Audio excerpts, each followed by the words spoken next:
Welcome to the Blades and Bloodlines podcast. I'm Aidan Biasi, a 7th generation barber, carrying on my family's legacy in our 3rd generation shop, a fixture in our community since 1978. This podcast is about more than cuts and trims. It's about connecting with people who have incredible stories, fascinating careers, and vital perspectives to share. Every episode encapsulates an authentic barbershop experience, a bastion of free speech, the likes of which you've never seen, and flows into a meaningful conversation, one that might just change how you see the world. So pull up a chair, sharpen your mind, and join the conversation. And remember, soon you won't be able to say anything. So while you have the opportunity to say something, say something.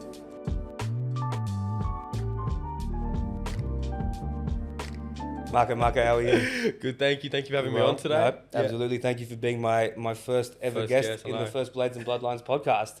And what a guest you are as well, as accomplished as you are. Thank you. A professional boxer. I don't think I've ever met a professional boxer before. It's you've kind of severed all my expectations. There's no ego about you. There's no no anything. You're, I think, the actual embodiment of what a professional boxer should be.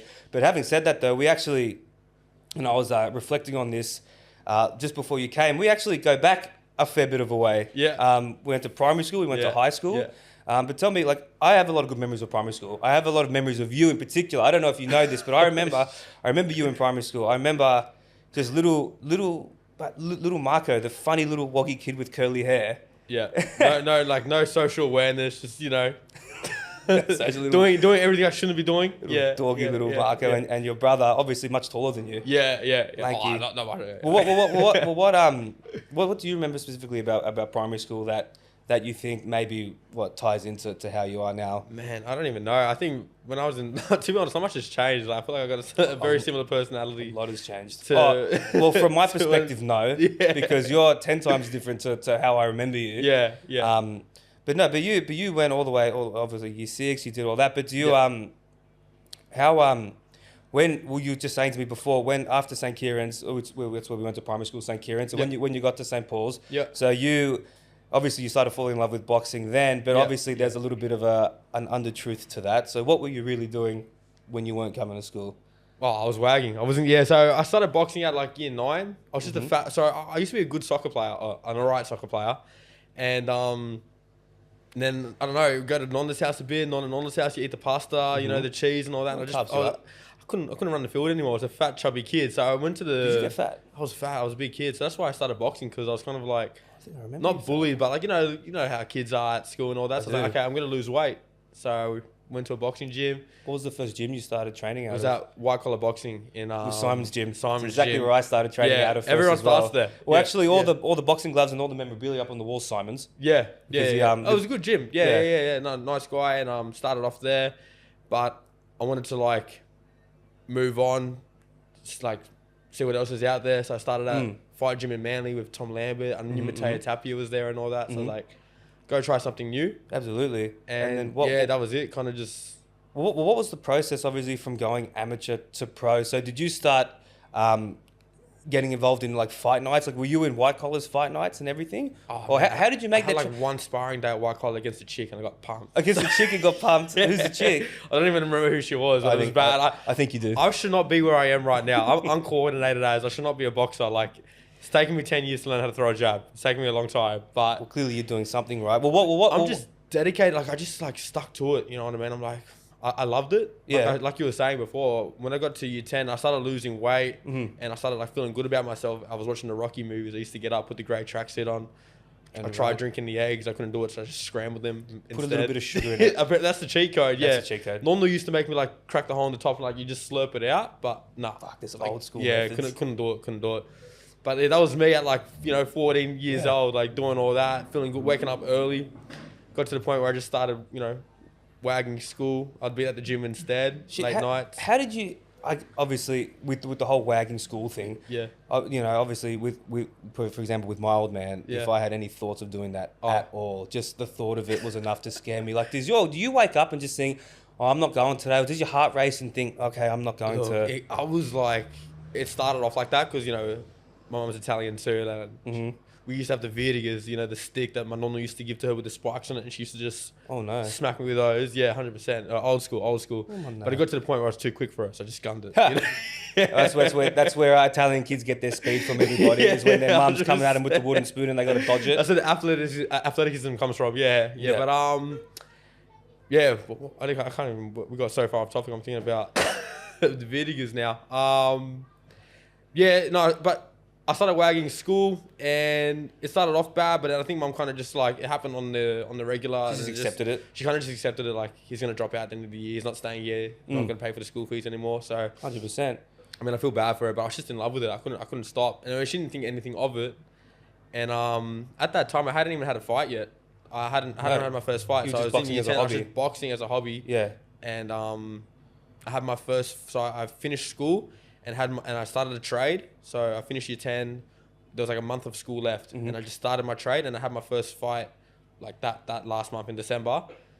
And yeah, from then on, I think I was amateur for about 7 years. 7 years. For 7 years. Had 40 or so fights. 45. 46 Whoa, fights. 45 fights as an amateur. Yeah, as an amateur. But was that with the same exact prep and everything as you do as a pro? So were you still doing all the dieting, all the... Nah, now it's more calculated. Like, okay. I put on a bit more weight now. I got a dietitian. I got like a strength and conditioning coach. Up at Ethos, like George Cambosis trains there and all that. So I'm training with them. Yeah. Do you see him? Yeah, I see him. Yeah, you guys are friendly? Yeah, no, he's a nice guy. That's like awesome. I've been to his gym a few times and all mentor. that. So yeah, he's the man. Amazing. I mean, like what he's done for Australia is... Certainly boxing. Well, mentoring up the next generation, which is obviously yourself. Yeah. But you're also, and the gym you're at now is the boxing gym in Brookvale. Yeah. And who owns that gym? Simon Hassel, but Tom Lambert goes there as well. He's like my main coach. And so how do you give back at that gym then? Do you run classes? I run classes there. Yeah. Just show face and well, fuck, absolutely beautiful. And amazing. And so you got a fight coming up. Got a fight coming up now, 6 weeks away. So this fight got postponed last year. I had dislocated my shoulder. How'd you do that? Just sparring. I was sparring Joel Camilleri, another top Aussie boxer. Yeah. And it just came out in sparring. I threw an overhand, and I was doing well in the spar. You know, I felt comfortable. I was like 2 weeks out from the fight, so I was pretty much ready to go. And I just threw a shot, and it's never happened to me before. And the shoulder just popped out, and it went back in. But I was in like so much pain. That would have shattered you. I didn't know what happened. I thought it was just like a really bad strain. I didn't know it was dislocated. But then Simon, he used to work with like the Manly Seagulls. Like he's got the background in like the all massage, all that stuff. And Absolutely. he saw it and he's like, you need to go get an MRI. Absolutely. I was like, are you serious? He's like, yeah. Got the MRI, went to the physio, and he said, you're not fighting. He said, yeah, it's like come out of the socket, tissues damaged. So yeah, it is what it is. I mean, it is like, you know, it's sad, but done the rehab now. I feel good. You feel great. 1 month out now? Yeah, like just 6 weeks. 6 weeks. So 6 weeks out, yeah, okay. And I'm pumped. You know, New Year's I was at the gym at 12 o'clock at night when the fireworks was going off. I was. Isn't that driven? Yeah, and motivated? Yeah. I was just I was so switched on. I was like, this is the year. I'm just gonna like put all my eggs. Like I'm going 2025. There's nothing, like no distractions. Oh man, that whole work ethic is so so contagious. I tell you what, especially even with like my own ambitions with it. Like, 100%. And then this is the thing actually, and I'll obviously kiss your ass a little bit when Dana, my sister, who obviously you liaison with because she trains at the gym too, when she was telling me that Marco's there and here's his Instagram and this is what he's doing. And then I cast my mind back to how I remembered you when we were young, and I just said, man, he's making stuff happen. Yeah. And this is the thing, right? When I think of our area where we grew up in the Northern Beaches, there aren't a whole lot of people, particularly, I feel like, that are really kind of expanding their horizons here. Bro, no, and we were so lucky to be, and we're so fortunate to be living on a spot like this. I mean, absolutely. I don't know if the generation's doing it. Like, they should be doing it. We should be out there grinding, you know. Like, it's funny you mentioned this generation. How do you personally feel like, I guess, young men at the moment are grasping this whole... don't get me started. Their masculinity. Like, obviously, you're an alpha male. Yeah. And I'm an alpha male.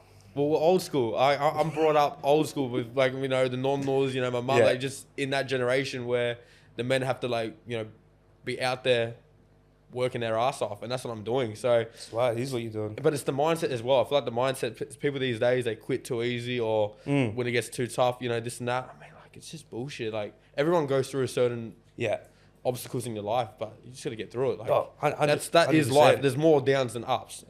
100%. But do you feel like now, I guess, how many young kids do you actually get coming to the gym doing your classes? I've seen so many come, so many like say, oh, I want to do this, I want to do that, and I was their age, and I was the same, but I haven't seen anyone with the like same drive that I did back then. In 10 years of doing it. Were you originally driven by obviously like looking at those belts and thinking that's what I want, or were you originally drawn to the whole Mayweather kind of swag? Do you know what it is that? Like I never looked at like being, this comes with it obviously, and it feels good, but I've always just like putting on a show, winning, like the Javantes, the Ryan Garcia. It's not even, boxing's not even about the belts anymore. It's like you got this YouTube coming in, and it's all about how many seats you can fill, how many people you can entertain. But I love to entertain. That's what I like to do. But you do like to entertain. Well, absolutely. All athletes are entertainers. Absolutely. Yeah. But how do you feel like that bastardization of boxing now has kind of taken over? And I wanted to get your expertise on this specifically. So we've just seen Tyson and Paul. Yeah. We've just seen KSI and someone else. Yeah. I can't even remember. Like I'm not super into it, but it seems to me now that boxing and sports has become, it's all become WWE. It has. Do you know what I mean? Yeah. And for you yourself, like for me, like I think back to Julio Cesar Chavez and Arturo Gatti, and these are the old school fighters, man. But now I feel like it was just grit. They didn't care about any of that. It was just, but unless you're whoring out some kind of personality for yourself, I feel like it's almost like the industry doesn't want you unless you're trying to be this character. Yeah, 100%. Like, do you feel like you have to be a character, or do you feel like you can actually be authentic? No, well, my character is like be myself. So when I do all these like cringy things, or like that's just me being. It's just like natural for me to just do it. I don't want to give off like a tough persona or this. I just want to be myself. And I'm always happy, so I'm just like. You are always happy. When I walk out, I want to walk out happy. You know, you never know what could happen in that ring. So I want to walk to that ring how I want to walk to that ring. No persona. This is my walkout. I don't care. I'm doing it for me. Well, I guess in boxing you kind of earn the right to have that persona, don't you? Because you can't just rock up and say I'm the Gypsy King or I'm the I'm the this, I'm the that. It kind of has to be given to you. Yeah. So who gave you the moniker Rumble? Where'd that come from? I don't know. It started off as the Italian Stallion just because I was Italian and like Rocky. It's a bit of a mouthful. But though. We can't be copying that. And it just, I don't know, it happened in the amateur days. It's like Nay, Nay Casona from the gym, he just started saying it and just kind of just stuck. I don't mind it, to be honest. It's all right. It's just, I like Rumble. It's nice. It's growing on me now. it kind of, to me, Rumble kind of has this reminiscent kind of air of I think of like when I think of Rumble, I think of maybe Rocky Marciano, like ready to rumble, like old school and gritty. That's what it is. Old school.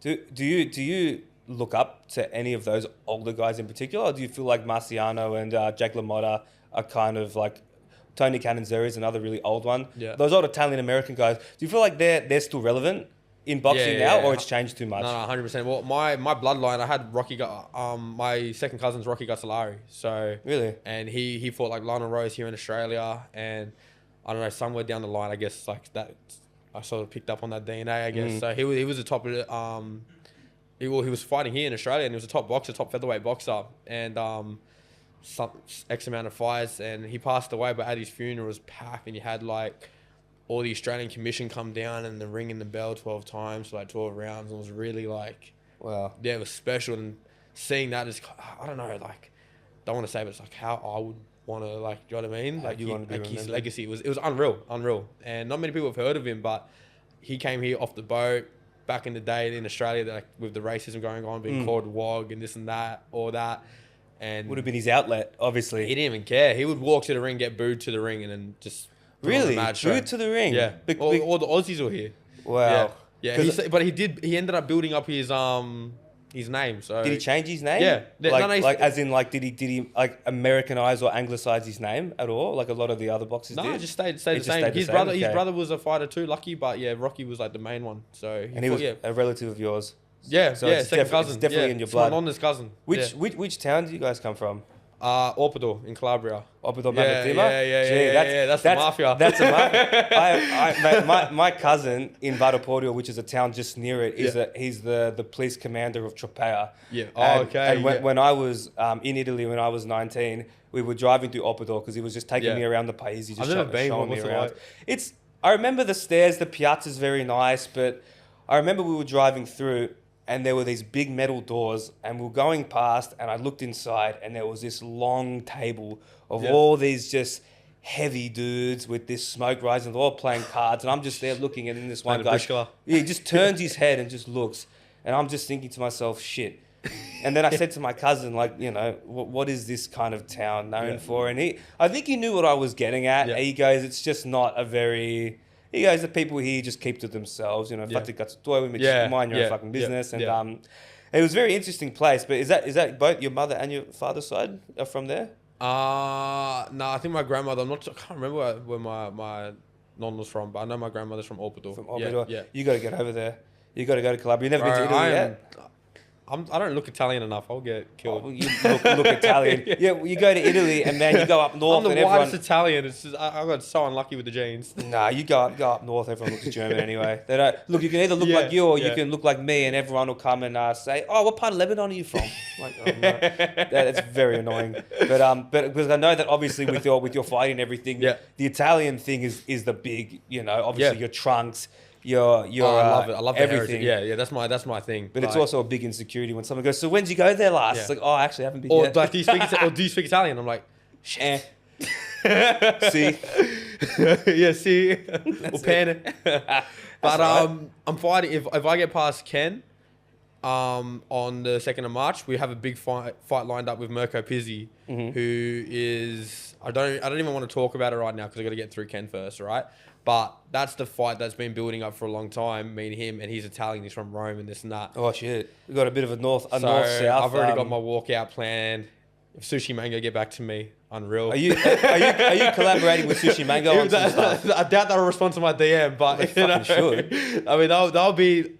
I want all the Italians to come out. You know, everyone to come to the show. It's going to be a hell of a show. Well, so absolutely. That's the fight that I want to line up. That's going to be on. Absolutely. You got to walk out. We've got to get through this first. We got to get through this first. So. Well, this first fight, obviously. So obviously, what's the significance of this next fight? Is it just another pro fight, or is there a belt on the line? I'm ranked number 5. He's ranked number 6. So it's actually. This is a really tough. This is a young kid, hungry fighter. Like I think I'm 23. He might be 22. Right? Okay. He's had more fights than me, so he's more experienced. I've had 7. He might have had 10. No, I've had 6. He's had 10. Okay. Going on 11. I'm going on 7. Yeah. And you know, like he's young, so he's on the way up. He's 1 rank behind me, and we're fighting for the IBO title. So is that the yellow one or the green one? No, it's a black one. So you're gonna have 3. These are all different sanctioning bodies. So no one holds it yet. No one holds it. Wow. It's a sanctioned belt, IBO Orient title, and that gives. Well, this green one's giving me an international ranking for WBC, and the IBO will give me an international ranking for the IBO. That's a weight class. No, just the belt. So just okay. Boxing, UFC, you got 1 belt. You got like the UFC champion. Explain it for those that don't know, because I don't know. Explain how that all works. This yellow one is on its own. That's like an Australian. You got your Australian title. You got your Australasian title. You got your state titles like New South Wales, Queensland, this and that. Okay, yeah. That's its own thing. So I've got my Australasian title. So I'm the champion of that. Yeah. Then you got your WBC, and then you got your WBC Australasia, then you got your WBC Asia, then you got your WBC, and slowly you get international, and then you get the WBC Championship of the world. So you can still hold all those and still be like a European or something champion, right? Yeah. So this gives me in the WBC category. So let's just, if I get a few more of these, ideally a few more WBC, like in the rankings. Let's just say by the end of the year, we kind of want to be in the top 15. Right. You know, ideally in the world for WBC. Yeah. You might have a massive fight on. A fighter pulls out, he gets injured. Who can we call? We call Marco up. Bang. Okay. I get the opportunity to fight. It's like Jai Pattaya just fought David Nika. I'm not sure if you saw that fight last week. David Nika is ranked number 27 in the world. Jai Pattaya is ranked number 2. Wow. Jai's opponent pulled out. The next in line for the IBO title was Nika. Okay. Nika had 10 fights. Jai's had 27 fights. Nika said yes to the fight. Oh, wow. Unfortunately, he got knocked out in the 4th round. Put on a hell of a show. Like, trained his ass off. You can't slack. He's taking the risk. Well, there's a respect thing there, right? Because obviously, because me, like, when it comes to combat sports like this, like, I am not really big on the UFC thing. I know that's taken off now. When people talk about that, I kind of zone out. Yeah, like when people talk about cars, I'm kind of like, you know what, man? I'm not going to pretend. Yeah. Do you know what I mean? I'm the same. Because I'm not super big on it. But I always hear a lot of the boxing fans, like say my old man, Yeah. who grew up watching boxing, he knew a lot about it, but never was particularly into it. But just the fact that someone can go 4, 5, 6, 7, 8 rounds with someone that's miles ahead of them is worthy of respect. 100%. So at the end of that fight, is there like an embrace? Is there like well done? Always like, You know? I respect my opponents, and I'm religious, so every time before a fight, leading up to a fight, I'm going to church and I'm praying. Yeah. But I'm also I can't, Absolutely. like I prayed to come home. Like this is honestly I pray, please like bring me home safe. Of course. Regardless of the outcome, but then I pray like bring my opponent home safe, because anything could happen in that ring, and it's Absolutely. a business at the end of the day. It does get personal. Yep. Leading up to it, fight week, you're going through the weight cut, you're depleted. You're like, this guy's, I want to eat some food, but because of this prick, I can't eat food right now. So, Absolutely. I don't like him too much. Then you see his face and you're like, tomorrow night I'm going to like, we're going to You reckon war. the hunger pains and all that kind of stuff does it? Because I always thought, like, do they have to hype up a hate? And this is what I was talking about. Why is it becoming like WWE? Do they? Because how can you beat the shit out of someone that you kind of like? Yeah. But is that why they put them next to each other and they whisper in his ear, oh, this guy called you gay? Yeah. And it's like, okay. So and then you're like, oh, did he? And then you have to, then you're like, oh, I'm gonna really get him now. But obviously, because I always wondered, like, when they have the big fights like that, and then everything's over, do they go back and high five and say, yeah, we just made money, nice, everyone thinks we hate each other? 100%. Or is it for build it real? up. You got to build it. Nah, some of it's all bullshit. Yeah. It's just like, it's all for hype. There's a few people, like, I don't dislike anyone. There might be like one or two people that Well, I why really would you? dislike. But Why would you dislike them? yeah, like, You know what I they've mean? done nothing to me. And like I said, this is my business. Of course. And I love it how you mentioned as well that I pray to come home safe. I pray that my 100%. opponent's safe. But I love it It's how a serious you're game. not praying Yeah. to be victorious. Yeah, I do pray. Because obviously I want to win, but Of course, but there's higher Absolutely. expectation, like stakes. and how Like coming home. yeah. I pray for my mum. My mum sits there, watches, and she's very emotional. So Well, how deep do you take that? Do you take that spirituality? Like, are you very much kind of getting on board with this? Not new age, it's old age, but it's becoming into the mainstream again, like grounding, barefoot on the grass. Like, are you kind of also putting that old kind of spirituality into it now? Are you very much like, I stick to my roots, Catholicism, Jesus, the teachings? Because you know how a lot of that's starting to take shape now? Yeah. A lot of that kind of stuff, like frequency, vibration. Do you take any of that on board? Not too much. Not It's more, too much? just the old school roots. Yeah, Old school kind of stuff. Yeah. Well, it does still do the same thing. I mean, what do they say? Prayer is just advanced thought. Advanced That's thought all it is is. manifesting. I just give. I go to church on the Sundays, and then like we've got the seniority at home. I just sit down in my absolutely. room before I leave to go to the venue. Me and my mum sit down, we kneel, and we just pray. That's beautiful and such a humble thing that I feel I like do it with that my mum more. every fight we've done it. So that's nice. Yeah, That's really nice. Yeah, and so when we go international, I have to do it by myself. But then I do it in the dressing room with the team before I go out, and then before I go in the ring, I do the you do the that, sign and then the across. bell rings and I'm on. Well, it's funny about that because should you go international, I mean, if you see what's kind of going on with Novak now, how he's getting shut down every time he does his sign of the cross because what are they saying? They don't want it. It's offensive to whoever. So I actually feel like, being strong to your faith, but regardless of anything, and this is another interesting thing that comes up with this too. So when it comes to have you competed in the anything to do with the Olympics at all? Nah. Well, Do you want to? Because of COVID, so I got through to the I won my national titles, and I got through to the Commonwealth Games. And because of COVID, they only took there was 15 weight categories. They only took 6, and my division wasn't one of those. So what are you? Featherweight, lightweight? Welterweight. So, but Welterweight. in the amateurs, it would have been 66. And as a pro, it's like 66.7, so it's welterweight. So yeah, Right. Okay. But so I missed out on the Commonwealth Games. We had COVID for 2 years, and I didn't really fight for 2 years. Right. And my last year as an amateur, I won my nationals, missed out on the Commonwealth Games, and Tom was like, my coach Tom, he was just like, let's just get as many fights as we can this year. You missed out on the Commonwealth, doesn't matter. Try and get as much experience, and we'll just turn pro next year.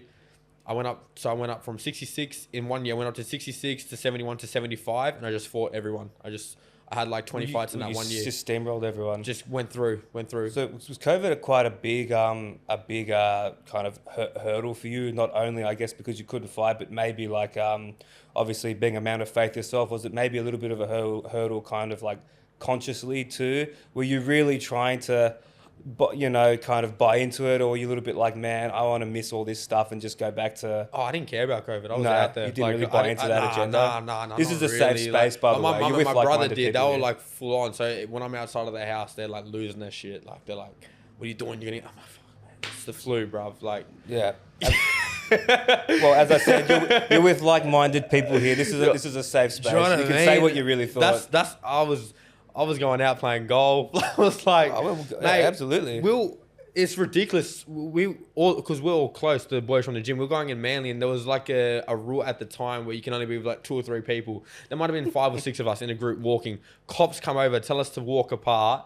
And Simon wasn't having it, so he's like, "No, I definitely know Simon wasn't having it. He wasn't having it. I know He's what he's all about. Bro, we're outside, Yeah. we're getting fresh air. What are you talking about?" And then they try to pull him over, and they try to arrest him and all that. He takes off, his hammy goes, and they Really? just tackle him. Started running? He started running. He started gunning What? it. Hammy goes, "Oh, shit," and this cop just tries to tackle him. But this is all because we're walking in public, like. Yeah.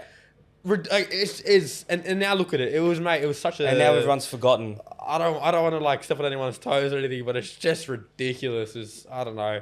No. It's such a No, fugazi. I agree. Yeah. We're cutting hair from home. But everyone was in fear. They say, "Oh, one person died today, like 2 elderly." Mate, do you know how many people die every day? Anyway, They don't just put it on the news. That's why we're all thinking about it now. yeah, 100%, 100%. That was my take on it. But yeah, it was hard because there was no fight, so it was a bit like,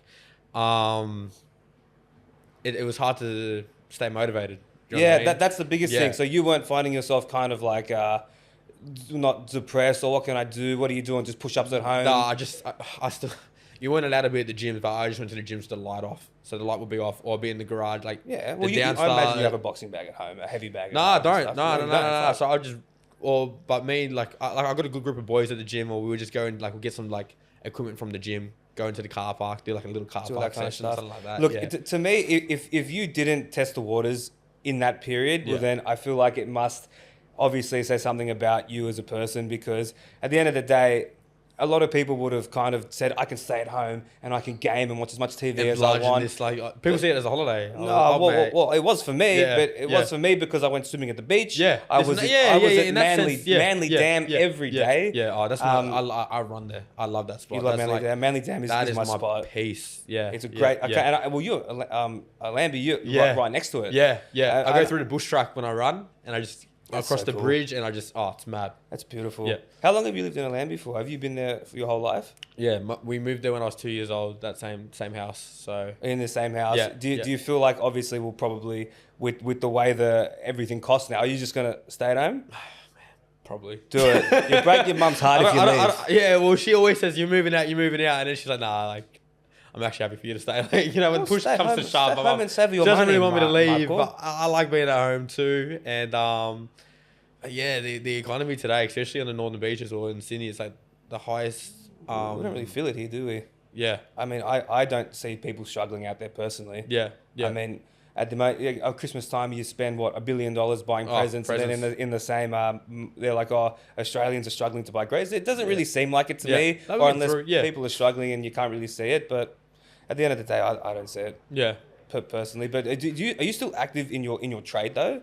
Like, are you what was your trade though? If this ever didn't, if something happened again with boxing and you had to go back to work? Yeah, well, that was the thing. Mum didn't let me drop out of school unless I had it, like unless I was working, right? Well, you couldn't legally anyway, right? Yeah. So I picked up a trade with International Kitchens. Like, I don't know if you know the Joe Nashi, Anthony Saray. Oh yes, no, I think so. Yeah.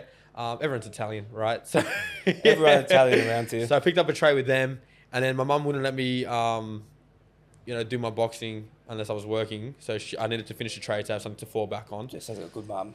So, yeah, it sounds like a good mum. I didn't actually finish. It's tough love. You Man. didn't finish.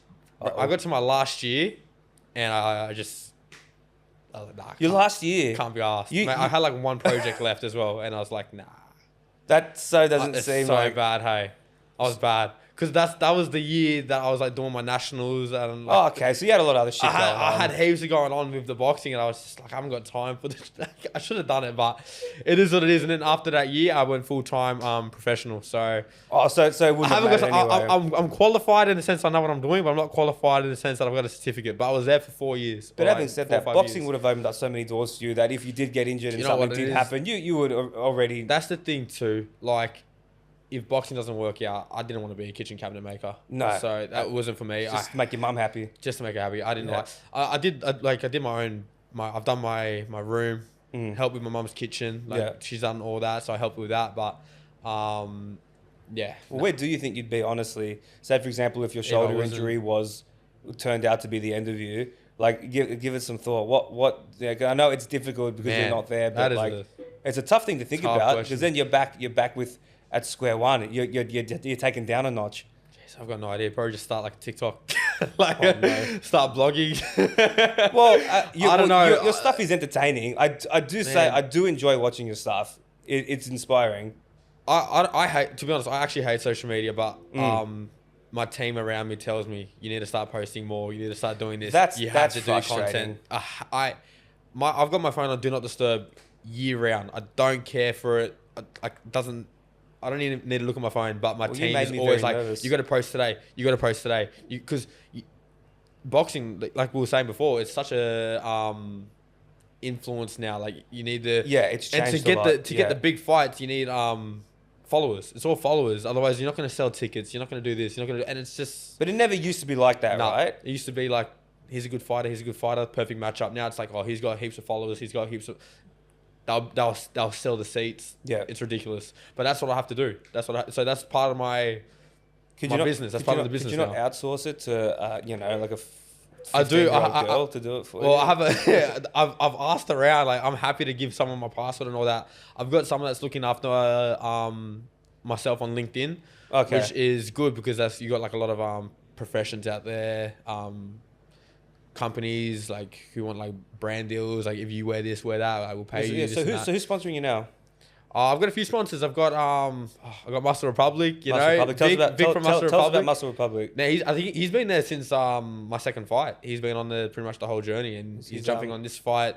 He's another entrepreneur from this area, from the Northern Beaches, and that's another thing I want. I love having Northern Beaches supporters. You know what I mean? I want to I'd rather have it local, I want to put the Northern Beaches on the map a little bit. It's already on the map, but you know what I mean. Well, not as much as other suburbs. Like, I know that for now, like Bankstown's got its own the area kind of thing going on. Yeah. But who's really representing us here? Yeah. Well, hopefully I can get a Rocky statue of myself in like Manly one day. In Manly one day. I hope so. On Shelley Beach or something. Absolutely. So you got Muscle Republic. So you got Vic from Muscle Republic. I got Alka Power. I don't know. I got Barber down in Manly. Yeah, those boys. Yep. Hyro jumped on. Whistler Street Pizza. Jalen Lagana. All that. Yeah, Laganas. I mean, they help out heaps. They're really good boys. Them. Always show support, love. Recenter up in Brookvale, and then we got Wildcard Boxing Gym up in LA. They help us out and all that, which is huge. With sponsorships, right? Yeah. So does that mean you have to kind of steer clear with politics? Can you still speak your mind with stuff, or are they there saying no Marco one's really don't? said anything. Yeah, I mean, all these guys are pretty like.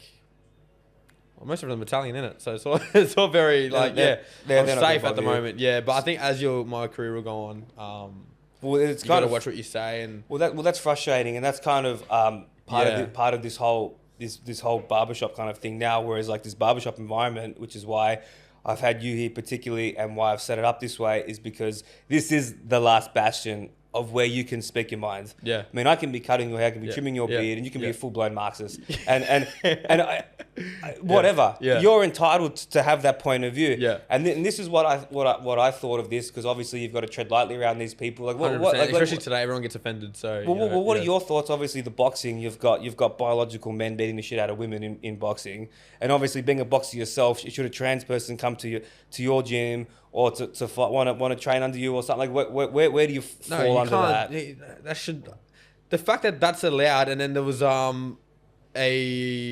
don't know what background she was, but she was wearing the hijab, and they didn't let her fight in France. I think she's Moroccan or something. Yeah, because of her religion. But you're gonna let a trans woman fight against a male fight against women. It was an Italian girl or something, Yeah, wasn't it? And beat the shit out of these girls and break these girls' dreams. It's ridiculous. It's like if LeBron James went and played for their WNBA and scores 300 points a game. Well, he's brave for doing that. He's brave. He's brave. But like, what are they going to say? You know what I mean? But even having said that, every person in the crowd that was watching that massacre happen, to me, is weak as piss. Yeah. Because you're sitting there watching a woman beat the shit out of But then you got all these other man. like we're transphobes or thinking against this. It's just you have a man beating up a woman, and then you got like, oh no, she's actually a female. Like, it's bullshit. Nah. It's hormonally. This is the thing. I'll get cancelled because I'm so passionate about it. But there's two genders. That's Absolutely.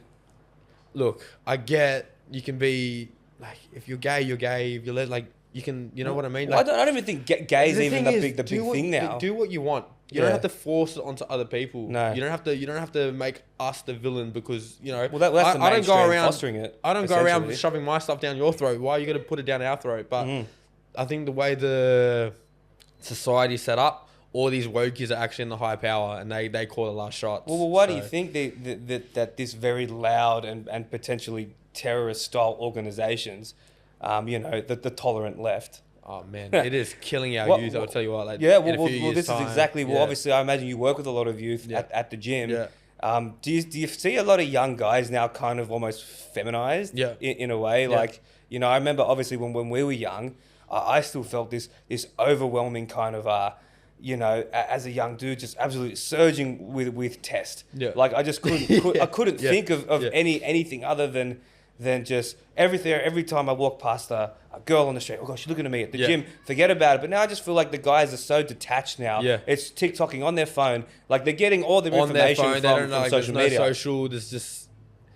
It's really convoluting this image of what... It's sad. I don't know. I don't know where we're going to be like in the future, to be honest. And it's getting worse. And like, I feel like it is getting worse. Man, I'm not even a dad. Like you're a parent now, but you see like girls dressing up and like at such a young age, and it's just like, if I was a father, I would not be like allowing that. You know what I mean? No, 100%, because you've still got old school values. What is going on? Demonize old school values. Yeah, what is now happening these days? You see them walking around with vapes and this and that, and I'm like, what the fuck? Can we touch on the vape thing for a minute? Even if I'm out with a girl my age and she pulls out a vape, it's done out here. In the bin. It's a turn on. Yeah, I'll chuck it in the bin. I've chucked one out my car before. I don't know. Oh, her, I meant. No, the vape. Oh, she would have been next if she complained about it. Out the car with her. I don't like it. I don't like the smokes. It's one thing. It's so bad for you. It's flavored smoke, and you got guys smoking it. Like, what are you doing, bro? When I was a bouncer at Wharf Bar, when I was an apprentice barber, I used to work down at Wharf. I was a bouncer there for 4 years. Yeah. Obviously, you would have been a little bit young then, but you weren't in Manly, but I was there. And I just remember these guys, they'd come from over the bridge. They're tight jeans, big flared lats, and then this big dust buster. And then it's just this like what do you call it, like that liquid ice they do on, just rising up from them. And then one of these guys, I'm like, man, even if you're vaping, you got to be over there when you're smoking. But I'm vaping, bro. Like, nah, smoking it's section. Still smoke, bro. He looked over at me and he had these red contact lenses in. I'm just like, oh my god, like what's going on? And then this is what I mean. And you could have got cancelled. But it's just really disappointing. And obviously, I'm wearing a crucifix, you're wearing a crucifix.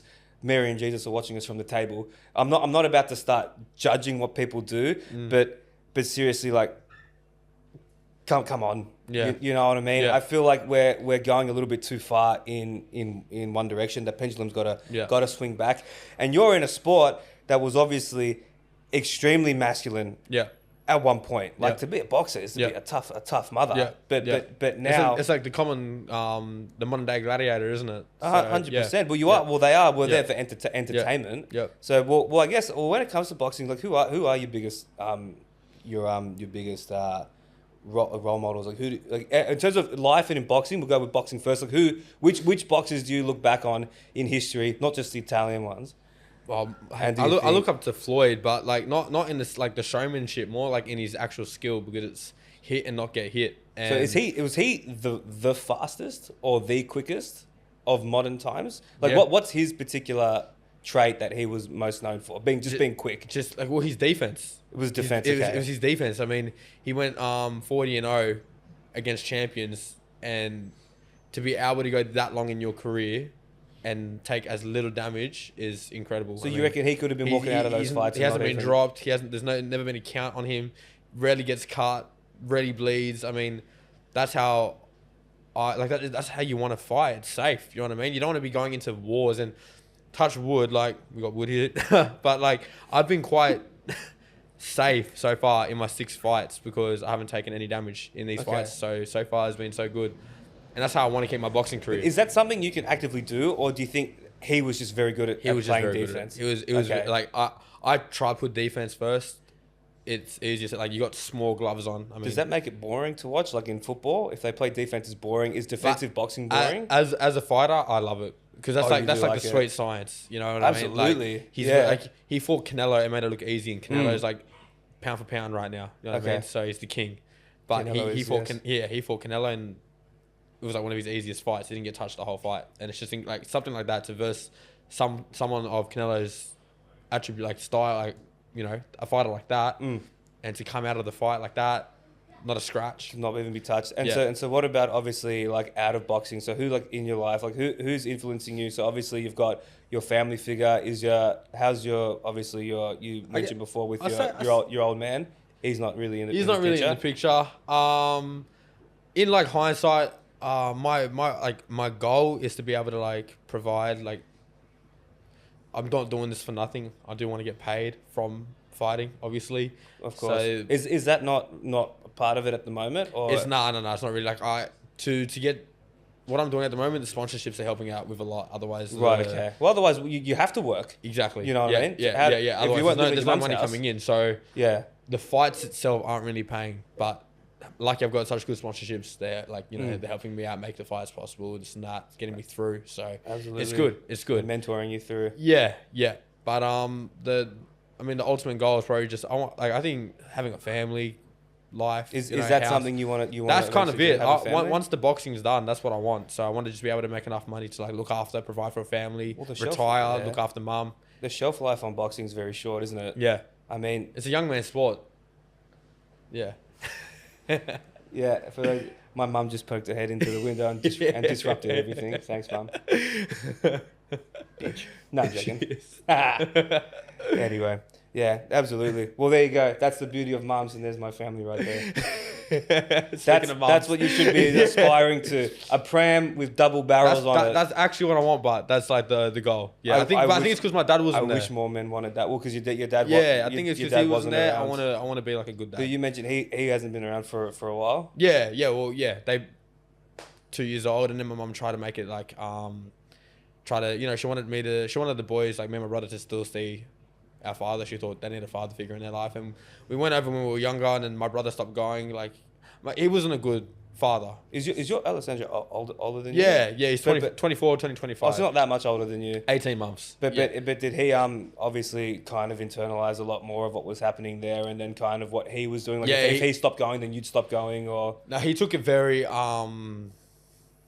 very personal. I think I let things kind of just like, I don't know, it doesn't affect me. It is what it is. Yeah, I'm very like that. I'm like, it's just life. Like, I don't really let things get to me on a deep level. I'm just like, it is. Well, I think it did affect him more than it affected me. Of course. But yeah. Well, as we were saying just before this, I know when your brother, his relationship with your grandfather, because he used to walk him up to the barbershop very close, all the time, and that to me, like, I wouldn't even say I'm even that close with him, as I can see him with my grandparents. I love my grandparents. I'm very close with them, but the way I see them talking with each other, especially since he's Italian, is so good. It's just beautiful in a way. And I've personally never really been able to connect with my grandparents on like a language level. Yeah. Obviously, they can speak English. They've been here for like 60 years, 50 years, and they still don't speak English. Well, my grandmother, his accent is very heavy, but my nonno very much prided himself on being able to speak English, and he tries to speak it very funny, but he says all these funny words like,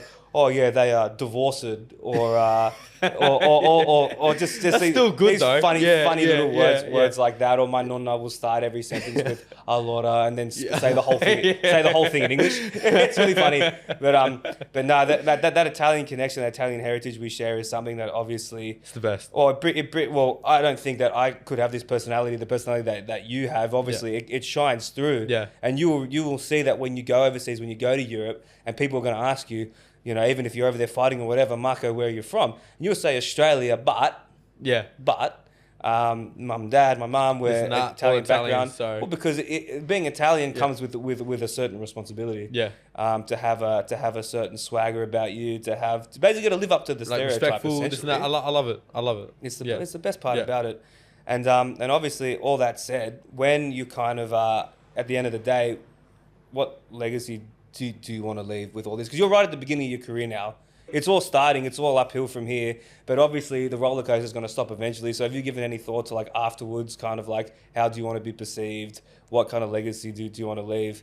I wouldn't mind. Yeah, like honestly, like I said, I want to be able to look after mum, have a family, look after them. Be satisfied. But then I do want to be like known as a great fighter at the same time. So that's kind of what it is. Be like a Hall of Famer. And yeah, like. As I'm coming on, like I said, it didn't start like that. It kind of just started to be like a showman, but I love the sport. I love everything about it, and I do want to be known as like one of the greats in Australia. I want to be remembered. George Cambosis is going to be remembered. Tim Tszyu, like I want to be like that, if not more. I want to be more than that. Well, how do you separate yourself, obviously, from like what more can you do? Can you give to charities? Can you have you be like serving soup to homeless people? Like what more can you be doing? To put yourself in those history books other than I'll just be winning doing fights? that.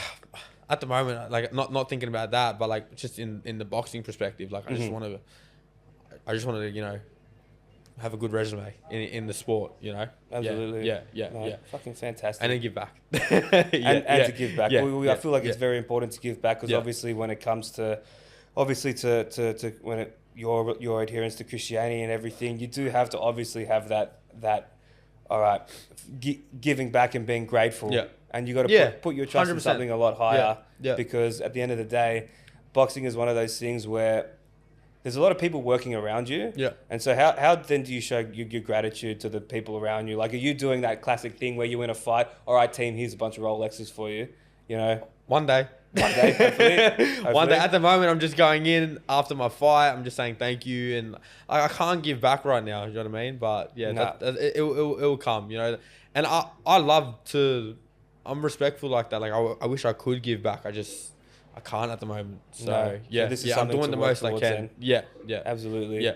And so obviously, I want you to just run through it quickly. So what are your actual like what is your resume now? So if you had to say to someone, this is what I am, how many fights, this and that. So how does it actually go? Yeah. So right now I'm 6-0, three knockouts. Yep. Currently number 5 in Australia. Yeah. Got the WBC number 1 in the Australasian Championship category. So it's good. After this IBO title that I another one in the works that I'll win. Yeah, it should bump me up to number 3, number 4 in Australia. Fight Mirko for the WBA, which would be a 10-round fight. Like that, I'm talking, this year. But hopefully by the end of the year, now I'm number 5. I want to be number 1 by the end of the year. Fucking earth. And I want to, and I can do it. I called out the number 1 already last year. He beat the Australian champion, won his fight against Ben Horn, and I called him out. I was like, let's make it happen. Okay. It didn't go to plan, but yeah, everyone. Oh, he didn't answer the call? He answered it, but it was just a politics thing. They wanted the fight in Victoria. We said, look, let's go to an even playing field where there's no politics involved. Let's both go to Queensland for the fight. They didn't want to do that. They didn't want to travel where it's a fair playing field. So the fight just never happened. Well, that obviously looks better for you. Well, yeah, like I personally, I was happy to go down to Victoria, but whatever. I got to listen to my team. They know best. They've been in the game longer than me, and absolutely. I'm a fider. A fighter is just gonna go, yeah, I'll go wherever. I'll fight him. I'll fight, But it's a business at the end of the day, and you have to make smart choices. 100%. So I was willing to go anywhere interstate to fight this guy. He wasn't. So Oh, well, that's we'll it. make that happen in the future. But yeah, like I said, I think anyone in Australia, like I want to take over this country, and then after that, we'll go international. Well, if you had obviously one message that you wanted to get out now, absolutely, to anyone that could be watching, might be watching, that wants to be a boxer, that's looking up to you, that might want to challenge you, your mission statement, this is what I'm about, then what is it? Yeah, look, last message, I think 2025, I'm gonna be taking over. Yeah. I told myself there's nothing that's gonna stop me this year. Like I'm on this year, and I think we're gonna wipe through Australia. I'll be honest. I think it's just gonna. I think it's gonna be. I think you will too. The way I feel, the way I'm training, my mentality. It's every year I'm getting like more hungry, and I'm starving, and I think like having that time off, like I'm itching to get back in that ring. So yeah, this is gonna be a great year for me, and I set goals each year, and I hit those goals each year. So I've set my goals this year, and you are hitting them every year. So and that's what I think most people should be doing. Absolutely. I think don't make the goals, make it in your reach. You know what I mean? Still far, like chase far, but you have to get after it. Like just do it. Set those goals and get after it. So I've set my goals this year, and I know exactly what I'm gonna do. Nice. And obviously, where can people find you? You can look me up on social medias. My Instagram is Marco Romeo. Mm-hmm. I'll put it. This will all be on in Instagram. This will all be in the description anyway. Yeah. So Marco Romeo. I'm on TikTok. I think it's the same thing, Marco Romeo. So I just started a new TikTok, so you can check that out as well. And Fantastic. that's it. Yeah, like follow the journey. And Fantastic. Yeah, Marco, I'm extremely grateful for you having been here. Thank you so much. It's been awesome experience to be able to hopefully be a part of your journey, but also you're an absolute big part of mine right now. Oh man, and I can't thank you enough for being here. I really appreciate it. Thank you so Good much, on you, Marco. Thank you very much. Thank you. No worries.